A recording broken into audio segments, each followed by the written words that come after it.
सिंह। धन्यवाद मानवर, आपने इस महत्वपूर्ण चर्चा में मुझे अपनी बात कहने का अवसर दिया।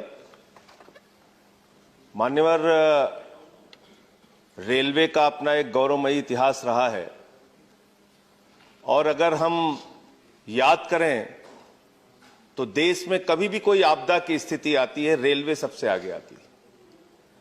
कहीं कोई हिंसा की स्थिति आती है, किसी क्षेत्र में देश की सीमा पे युद्ध की स्थिति आती है, जवान को एक स्थान से दूसरे स्थान तक पहुंचाने की जिम्मेदारी रेलवे अपने कंधों पे उठाता है। और आज इस अवसर पर जब रेलवे के ऊपर चर्चा हो रही है मान्यवर, मैं याद करना चाहूंगा उस बहादुर कर्मचारी को भी जिसने भोपाल गैस कांड के दौरान रेलवे स्टेशन पर अंतिम सूचना दी, जिससे आने वाली ट्रेनें भोपाल नहीं पहुंच पाई। उसका जीवन चला गया लेकिन उसने लोगों की जान बचाई। रेलवे का इतिहास रहा है मान्यवर कि रेलवे ने देश की तरक्की में अपनी महत्वपूर्ण भूमिका निभाई है। रेलवे ने देश के विकास में अपनी महत्वपूर्ण भूमिका निभाई है। लेकिन उस रेलवे के साथ आज सरकार क्या कर रही है, इसके बारे में हमें गंभीरतापूर्वक विचार करना पड़ेगा। माननीय मंत्री जी यहां पर बैठे हैं। अभी पिछले कुछ दिनों पहले कहा गया साहब 150 ट्रेनें निजी हाथों में दी जाएंगी, 50 प्लेटफॉर्म निजी हाथों में दिया जाएगा। मुझे याद है मान्यवर, एनडीए के संयोजक रह चुके हैं जाट साहब, आज इस दुनिया में नहीं है। उनको श्रद्धांजलि देना चाहूंगा इस अवसर पर। 74 में उन्होंने बहुत बड़ी हड़ताल की थी और जो 1974 की हड़ताल थी मान्यवर रेलवे की, उस हड़ताल में मांग थी कि 5 लाख कर्मचारियों को पक्का करो। और तब रेलवे के नियमित कर्मचारियों की संख्या थी 15 लाख, ट्रेनों की संख्या थी 11,000। आज ट्रेन हो गई 22,000, कर्मचारियों की संख्या घट के हो गई 13 लाख। 74 से आज कर्मचारी हम नहीं बढ़ा पाए, रोजगार हम नहीं बढ़ा पाए। तकनीक हम बढ़ाने का दावा करते हैं लेकिन उस तकनीक से लोगों को रोजगार की वृद्धि कितनी हुई है हम नहीं बता पाए। निश्चित रूप से दुर्घटनाओं का जिक्र अभी हुआ, उसमें कुछ कमी आई है, अच्छी बात है। लेकिन ये सब कुछ निजी हाथों में करने पर आमादा क्यों रहते हैं आप? सब कुछ बेचने के लिए तैयार क्यों रहती है सरकार? कभी कहते हैं एयरपोर्ट बेच देंगे, कभी कहते हैं सेल बेच देंगे, कभी कहते हैं कोल बेच देंगे। अभी मान्यवर यस बैंक का घोटाला हुआ, लाखों लोगों के पैसे डूब गए और उस समय सरकार का तर्क आया, क्या करें साहब, ये तो निजी बैंक है। तो जो सरकारी रहता है उसको आप निजी कर देते हैं और जब निजी हो जाता है तो कह देते हैं ये तो निजी बैंक है, हम क्या करें? ये किस प्रकार की दोहरी व्यवस्था है? ये किस प्रकार से हमारी सरकार की सोच है? सारी कंपनियों को, सारी चीजों को बेचने की जो हमारी परंपरा है उसको उस पे सरकार को रोक लगानी चाहिए। 2-3 पॉइंट मान्यवर और कह के अपनी बात को खत्म करूंगा।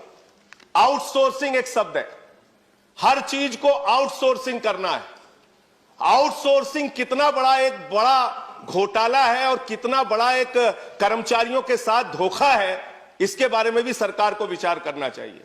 ठेके पे आप सब कुछ दे देते हैं, सफाई से लेके सब कुछ आप ठेके पे दे देते हैं और जो कर्मचारी काम करते हैं उन कर्मचारियों से ज्यादा तनख्वाह पे दस्तखत करा के कम तनख्वाह दी जाती है। मांग हुई तो आपने बैंक के खाते खुलवा दिए। जो ठेकेदार है उसने एटीएम लोगों के लेके रख लिए, वो पैसा खुद निकाल लेता है तनख्वाह आने के बाद। तो मेरा ये कहना है, ये एक आउटसोर्सिंग का जो नाम देके सारी चीजों को आप बाहरी व्यवस्था को निजी हाथों में देने का काम करते हैं, वो कर्मचारियों के साथ, ठेका मजदूरों के साथ एक बहुत बड़ा शोषण है।